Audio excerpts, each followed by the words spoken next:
இந்த வீடியோவோட எண்டில் ஒரு சூப்பரான மோட்டிவேஷன் இருக்குது. ஸோ அதனால் வீடியோ ஃபுல்லாக பாருங்கள். One last video before the code movie. நேற்று நான் வீடியோவில் சொல்லியிருப்பேன், இன்றைக்கி நான் வீடியோ போட மாட்டேன், டைரெக்டாக இதோட ரிவ்யூ பாருங்கள் அப்படின்னு சொல்லிவிட்டு. பட்டு மனசு கேட்கவில்லை. ஒரு வீடியோ ஒன்று பண்ணலாம் அப்படின்னு சொல்லிட்டு நடக்கிற விஷயங்கள்லாம் வச்சு நான் சொல்கிறேன். உண்மையாகவே ஐ ஃபீல் ஸோ சேட். நாளைக்கு படம் ரிலீஸ் ஆகுது அப்படின்னு சொல்லிட்டு. என்ன ப்ரோ சொல்கிற? சந்தோஷமாக என்ஜாய் பண்ணணும் ப்ரோ, என்ன ப்ரோ படம் ரிலீஸ் ஆகுதுன்னு சொல்லிட்டு இவ்வளோ ஃபீல் பண்ணுறேன்னு கேட்பீங்க. நாளைக்கு கோட் ரிலீஸ் ஆனதுக்கப்புறம் இன்னும் ஒரே படம் தான் தளபதி நடிக்க போகிறாரு அப்படின்ற ஒரு விஷயம் என்ன தான் நம்ம டைவர்ட் ஆனாலும் மைண்டில் அது அப்படியே உட்காந்துட்டு இருக்குது, விச் ரியலி ஹர்ட்ஸ். எனக்கு தெரிஞ்சு எத்தனை வருஷமாக நான் தளபதி ஃபேனாக இருக்கேன்னு ஐ கேனாட் கவுண்ட். சந்தோஷமாக இருந்தாலும் இன்னும் கோபமாக இருந்தாலும் இந்த அவரோட படங்கள் அந்த ஒரு வருஷம் வருது அப்படின்னா, தீபாவளியோ இல்லை பொங்கலோ, அது ஒரு தனி வைப்பு தெரியுமா? நீ கிறிஸ்டியனாக இரு, ஹிந்துவாக இரு, முஸ்லீமாக இரு, நீ என்ன ரிலீஜனாக இரு, ஆனால் எல்லாருமே ஒரே தேட்டரில் எப்போ தெரியுமா யுனைட் ஆகும், ஒரே இடத்துல. இந்த மாதிரி மூவிஸ் ரிலீஸ் ஆகும் போது தான். இப்போ கோட் அப்படின்னு ஒரு படம் நாளைக்கு ரிலீஸ் பண்ணுறாங்க. அண்டு நிறைய தியேட்டர்ஸில் இன்னும் படம் புக்கிங்கே ஸ்டார்ட் பண்ணல, ரிலீஸ் ஆகாதுன்னு சொல்கிறாங்க. அது ஒரு பக்கம் வருத்தமாக இருக்குது. நிறைய பேர் மெசேஜ் பண்ணாங்க, ப்ரோ இந்த மாதிரி அந்த மாதிரின்னு சொல்லிட்டு. நம்ம என்ன பண்ண முடியும்?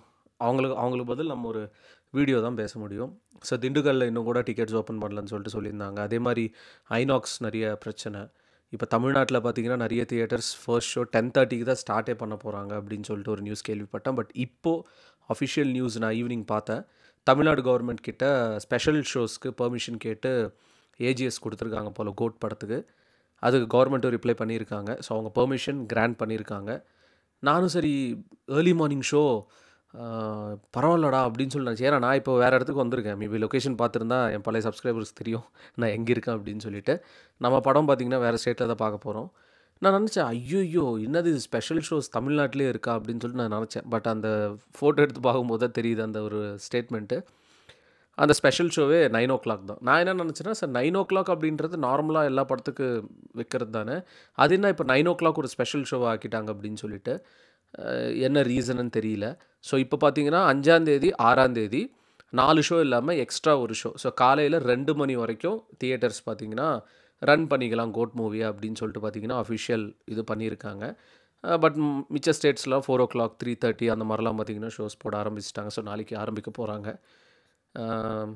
ஒன் ஃபைனல் வீடியோ அப்படின்றது ஏன் அதை நான் டைட்டிலில் போட்டேன்னா, இது ஏதோ கிளிக் பைட்லாம் கிடையாது. ஸோ இதுக்கு மேலே கோட்டோட shooting updates, first look, second look, third look, first single, second single, third single எதுவுமே பார்த்திங்கன்னா சொல்ல முடியாது. எல்லா அப்டேட்ஸ் கொடுத்தாச்சு. நாளைக்கு படமே ரிலீஸ் ஆக போகுது. ஒரு 3 மணி நேரம் நம்ம நாளைக்கு போய் தளபதி ரசிக்க போகிறோம். So what ever it is, படம் எக்ஸ்பெக்ட் பண்ண மாதிரி இருக்கா, எக்ஸ்பெக்ட் பண்ண மாதிரி இல்லையா அப்படின்றது ஒரு பக்கத்தில் வைக்கலாம். ஆஸ் அ தளபதி ஃபேனாக மனுஷனை ஸ்க்ரீனில் பார்க்கும்போது அந்த ஒரு 3 ஹவர் முடியிறப்போ ஒரு பெயின் இருக்கும் கண்டிப்பாக நாளைக்கு தேட்டரில் எல்லாருக்குமே. அந்த லாஸ்ட் ஒரு 1 hour 1/2 hour இன்னும் ஒரே ஒரு படம், விச் மீன்ஸ் இன்னொரு 2.5 மணி நேரம் 3 மணி நேரம் தான் அவரை நம்ம ஒரு தியேட்டரில் பார்க்க போகிறோம் அப்படின்றது தான் ஒரு கசப்பான உண்மை நாளைக்கு இந்த படம் ரிலீஸ் ஆனதுக்கப்புறம். இது பார்த்திங்கன்னா என்ன சொல்கிறதுனா, ஏற்றுக்கிட்டு தான் ஆகணும். ஏன்னா இத்தனை வருஷமாக எவ்வளோ படம் நடிச்சிருக்காரு. பட் இப்போ அந்த கட்சி ஸ்டார்ட் பண்ணி இஸ் இன்டு சம்திங். ஸோ அதுக்கு யார் சப்போர்ட் பண்ணுறாங்களோ இல்லையோ, நம்ம சப்போர்ட்டால் தான் like he is doing everything Thalapathy obviously. So அப்படி இருக்கும்போது அவரோட மார்க்கெட் வேல்யூ அவருக்கே தெரியும். அவரோட பொசிஷன் தமிழ் சினிமாவில் எப்படி இருக்குன்னு தெரியும், இந்தியன் சினிமாவில் எப்படி இருக்குன்னு தெரியும். இது எல்லாத்தையும் விட்டுட்டு போதும்ப்பா எனக்கு சினிமா, நான் மக்களுக்கு நல்லது செய்ய போகிறேன் அப்படின்றதுக்கே பார்த்திங்கன்னா ஒரு மிகப்பெரிய ஹேட்ஸ் ஆஃப். பட் கோட் அதுக்கப்புறம் யார் டைரக்ட் பண்ண போகிறாங்கன்னு தெரியும் எல்லாருக்குமே, ஹெச் வினோத் அவர்கள். இந்த 2 படங்களா, இதுக்கு மேலே படங்கள் வராதா அப்படின்றது நமக்கு தெரியாது. வந்தால் சந்தோஷம், அது அப்படியே நிப்பாட்டக்கூடாது அப்படின்றத என்னோடய பர்சனல் ரிக்வெஸ்ட். இந்த வீடியோ கூட அதுக்கு தான் நான் பண்ணுறேன். And code team I think நாளைக்கு அவங்களாம் ரொம்ப ஈகராக வெயிட் பண்ணிட்டு இருப்பாங்க. ஸோ பப்ளிக் ரிவ்யூஸ் எப்படி இருக்க போகுது, ரிவ்யூஸ்லாம் எப்படி இருக்க போகுது படத்துக்கு அப்படின்னு சொல்லிட்டு. இந்த லாஸ்ட்டு 2 to 3 days அவங்க கொடுத்த இன்டர்வியூஸ், அவங்க க்ரியேட் பண்ண ஹைப் எல்லாமே ஒர்க் அவுட் ஆகுது. அண்ட் ஒரு புது ப்ரோமோ வேறு ஈவினிங் ரிலீஸ் பண்ணியிருப்பாங்க. So let's see guys.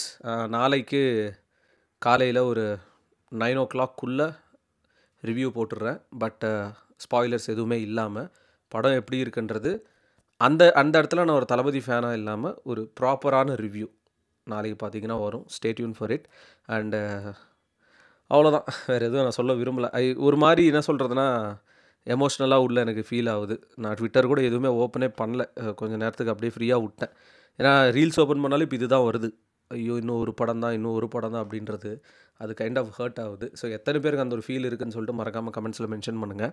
And நீங்கள் எப்போத்துலேருந்து தளபதி ஃபேனாக நீங்கள் ஆக்சுவலாக இருக்கிறீங்க, எந்த படத்துலேருந்து அப்படின்றதும் பார்த்தீங்கன்னா கமெண்ட்ஸில் மென்ஷன் பண்ணுங்கள். That means a lot. And நீங்கள் எந்த ஊர், எந்தெந்த தேட்டரில் படம் பார்க்குறீங்க, எந்த ஷோ பார்க்குறீங்க அப்படின்றதும் கமெண்ட்ஸில் மென்ஷன் பண்ணுங்கள். எனக்கு அது படிக்கும்போது கொஞ்சம் சந்தோஷமாக இருக்கும். Peace out and stay safe guys. Bye. இது 2024 கரெக்டுங்களா? இன்னும் ஒரு 100 வருஷம் கழிச்சு 2124 இந்த வீடியோ பேசுகிற நான், இந்த வீடியோ பார்க்குற நீங்கள், நம்ம தலைமுறையே பார்த்திங்கன்னா இருக்காது. ஸோ நம்ம கஷ்டப்பட்டு சேர்த்து வச்ச காசு, ஆசைப்பட்டு கட்டின வீடு, ஆசைப்பட்டு வாங்கின காரு, பைக்கு வேறு யாரோ ஒருத்தர் தான் யூஸ் பண்ணுவாங்க. அடுத்து நம்ம தலைமுறை வரும்போது நம்ம பேர் கூட மறந்துடுவாங்க. ஸோ எத்தனை பேருக்கு இந்த வீடியோவில் பார்க்குறவங்களுக்கு உங்களோட தாத்தாவோட தாத்தா பேர் தெரியும்? ரொம்பவே கம்மி தானே. நம்ம போனதுக்கப்புறம் ஒரு ஃபியூ இயர்ஸ் நமக்காக ஃபீல் பண்ணுவாங்க. இன்னும் ஒரு ஃபியூ இயர்ஸ் நம்ம மெமரிஸ் இருக்கும். அதுக்கப்புறம் நம்ம ஃபோட்டோஸ், வீடியோஸ், நம்மளோட மெமரிஸ் எல்லாமே பார்த்திங்கன்னா ஒரு குப்பையில் போய் சேரும். நம்மளோட எக்ஸிஸ்டன்ஸே யாருக்கும் தெரியாது. காசு சேர்த்து வச்சுட்டே இருக்கும், இஷ்டப்பட்ட பொருள் வாங்கிட்டே இருக்கும், இன்னும் அதிகமாக ஆசைப்பட்டுட்டே இருக்கும். காசு நம்ம எவ்வளோ சேர்த்து வச்சாலும் கடைசியாக அது நம்மக்கிட்ட இருக்க போகிறது கிடையாது. பட் ஆனால் இப்போ நீங்கள் ப்ரெசண்ட்டாக நீங்கள் வாழ்ந்துட்டு இருக்கிற டைமில் உங்களுக்கு பிடிச்சவங்க கூட உங்களுக்கு பிடிச்ச விஷயத்தில் மெமரிஸ் நீங்கள் கேதர் பண்ணுறது தான் I think that's the purpose of life. சொல்லணும்னு தோணுச்சு, பிடிச்சா ஷேர் பண்ணுங்கள். தளபதி கோடான கோடி ரசிகர்களின் என்றும் அறிவதி. பிக் ஷாட் இவர் பிளாக் பஸ்டர் வந்த மகுமதி. இக்னோர் நெகட்டிவ் வெட்ட சொன்ன தங்க தளபதி.